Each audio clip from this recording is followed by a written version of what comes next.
I'm just popping by to tell you very quickly how to add some gum tragacanth or Tylose powder or CMC to your sugar paste to make it effectively into a modelling paste to dry harder so that you can make decorations with it.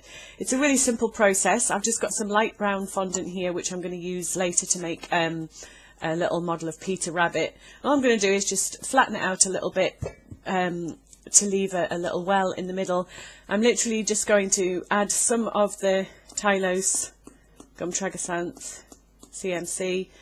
You can see I've just added, it's probably about half a teaspoon there, maybe quarter of a teaspoon, and then I'm literally just going to fold it, making sure all of the powder stays inside the fondant, and as if I was just kneading in some colour, I'm just going to knead it for a minute or two until I'm sure that all that powder has gone through.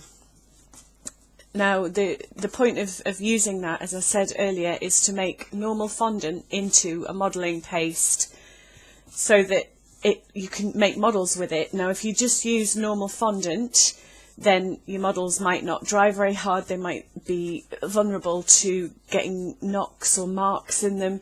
But if you put the CMC or Tylose powder or gum tragacanth in, it just makes the fondant dry a lot harder, and you can make lovely models which will stand up. You can leave them completely to dry and you can get bits to stand up that wouldn't necessarily stand up before. So that's how you do it. It's as quick and easy as that. So now you can go make some models.